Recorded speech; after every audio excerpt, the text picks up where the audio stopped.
Big win for the Longhorns, to say the least. 31-12 over number 10 ranked Michigan. Don't say we didn't tell you, Drew. We were a little worried about that quarterback situation up there in Ann Arbor as Davis Warren got the start. We saw a little bit of Alex Orji, but Texas dominant fashion, man. So now for one of my favorite segments, we talk about, well, how'd they get here? How'd they build this program, one of the best programs in the country? Drew, I got a lot of notes on this, and I'm ready to kind of dish on it, but we're going to lob back and forth here, but I'm going to start with the first point. I think it starts all up front with that offensive line and what they've been able to do, especially in one of Steve Sarkisian's first signing classes in 2022. They signed 7 players in that class. They have 48 starts between them. 3 of the starters on their offensive line, Kelvin Banks, DJ Campbell, Cameron Williams, all yield from that class. And none of those guys have transferred. So you talk about the ability to identify talent, acquire talent, retain talent, and develop talent. That is exactly what Texas has done on the offensive line. And Drew, how about this? No surprise here. No transfers, right? How many national contenders do we talk about that have to scramble for transfers on the offensive line, especially if it's just more than one body? That is not a good sign. Drew, to me, if you want to dissect why this team is this team, and Joel Klatt kind of said it on the Saturday broadcast, Steve Sarkisian wanted to build a team that could win a shootout. He also wanted to build a team that could win in a game like they were going to have to play against Michigan. Now, they ended up scoring more points than I'm sure they probably thought, but this team is really built to beat anybody. What stands out to me about all those linemen, Cooper, that you have mentioned is they are big bodies, a ton of mass, a ton of size. And it feels like that has been the theme in Austin since Steve Sarkisian took over, right?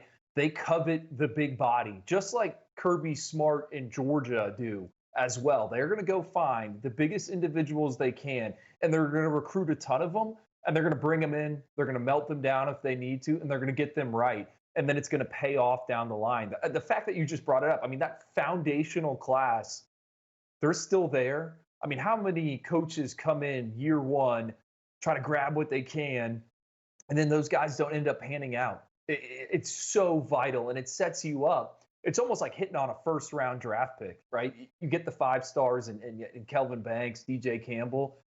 Your foundation is set, and you're able to go. And I think if you spin it forward to what we see from them in recent recruiting cycles, it's much of the same thing. You know, they flipped top 247 defensive lineman Myron Charles from Florida State over the weekend. They volume shoot at these positions, right? Interior D-line, offensive tackle, guard. They just continue to do that. I think it's such a smart strategy for them. I think you and I talked about this.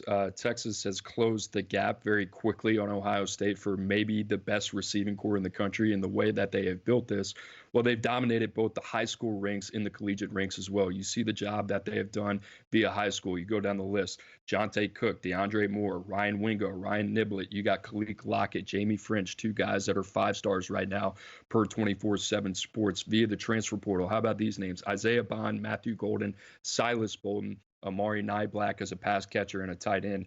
Drew, they don't reach, but this is a premium position. I think a lot of people, when they think premium position, they obviously think of quarterback, they think of left tackle, they think about corners, pass rushers. But for Texas, receivers, game breakers, you go back to Steve Sarkisian, his days in Tuscaloosa, the guys that he had there, Jalen Waddle, and go down the list, Devontae Smith, Henry Ruggs. That was a big part of who they were and what type of games they were able to win. Drew, this receiving core, the way that they have not only built it from the high school level in the ground up, but the way that they have just kind of seasoned it with a little bit of salt and a little bit of pepper with anything that they need, it just makes them so difficult to defend, especially when you got Spin Ewers throwing them the football as well. Hey, Chip Brown, who covers Texas for 24/7 Sports, he wrote a story right before the season, and Texas didn't put out a 2 deep. So I'm trying to get a read and a feel for who's going to be lined up where, who's broken through as a starter. And he brought up the fact that this is the first time in a long time, and maybe ever, that Texas has been able to sub 3 wide receivers off and 3 new wide receivers on. And I think that's all Steve Sarkisian. And you said it, he's built it through the high school ranks. He's built it through transfers as well. But I think it's a prime example of you have to marry the two together. And I think we're seeing this at some other programs around the country where in the name, image, likeness era, in the transfer portal era, yeah, you can go out and get some guys with some price tags. Yeah, you can recruit the high price tag 5 star or 4 star. But the thing is you need to get these guys in the building, and they need to know that their job isn't safe. They need to know that they're going to be pushed by someone else. And to me, the blend between the veterans and the highly touted youngsters, it's perfect at Texas. I mean, Jonte Cook didn't even catch a pass against Michigan over the weekend. How do I know? He's on my fantasy team. I'm that big of a fan of him.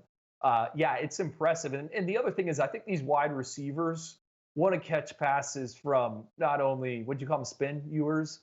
Like Arch Manning as well Spin helps yours. there. Yeah, spin-ewers. Yeah. Those guys are making it very easy to recruit that position. Well, we talked about it. I tweeted about it during the game on Saturday. I just thought the combination of having a quarterback that has continued to develop, you can tell the game has slowed down for Quinn Ewers. You have one of the best play callers in all of college football, offensive play callers, if not the best. And then you have that offensive line anchored by Kelvin Banks, probably going to be a top 5 pick. And then all that talent, they are just incredibly difficult to try to game plan for, Drew. They can beat you in so many different ways. And they're not even healthy at running back. I mean, we're not even talking about C.J. Baxter, Christian Clark, all these guys that they were supposed to have. They don't have Jared Gibson, Trey Wisner. Both those guys have done a phenomenal job stepping in, but they're not even 100% yet, which just goes to show the type of roster building they've done offensively. Drew, on the defensive side of the ball, they're even more intriguing to me. This is year 4 of Pete Kwiatkowski. This unit has gotten better and better. We've seen guys like Anthony Hill. We talked about Colin Simmons a little bit last week. He's coming off his best performance as a collegiate player. But Drew, it's not like they went in the portal and were like, "Hey, we got to get all these different bodies." They don't feel like a desperate team. Andrew Makuba was a guy that was from Austin, Texas, spurned them in the recruiting process, went to Clemson, was a freshman All-American at Clemson. They add Trey Moore, the former Defensive Player of the Year in 2023 of the American Athletic Conference at UTSA. He's from San Antonio. They are taking guys that they know are needle movers, not just guys that are there to really kind of fill a void as a winnable player. They've added some depth on the defensive line. But if you are looking for a roster building exhibition in terms of what this is supposed to look like in year 4 of a program, this is it. Like, I get it. There are a lot of different ways to skin a cat, but what they have done by adding all conference type of players or winnable plus players at positions of need, and they're not necessarily guys that they have to go out there and it wouldn't like Texas would be okay without them. They'd be fine. But these are the type of guys that ultimately, at the end of the day, Drew, is why we're talking about Texas maybe is the best team in the country right now, even over a loaded team like Georgia. Coop, you know what also stands out to me and what Steve Sarkisian has done? Obviously, the Lone Star State produces a ton of talent, right? A ton of NFL guys come out of that area. They recruit locally, which I think you have to do.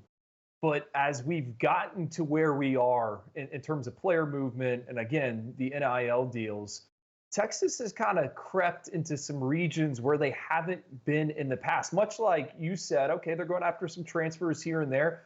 They're trying to find the difference makers, and they'll go to all different corners, but they have a plan in place. To me, the names that jump out is them in the Sunshine State, my backyard.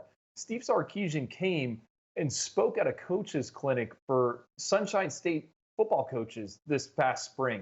That was a bit surprising to me. I mean, Steve Sarkisian could have spoke at any of them, but he's contractually obligated to pick one. He picks the one in Florida, and look what the Longhorns have done. You said C.J. Baxter, he's dinged up. We didn't get a chance to see him this season.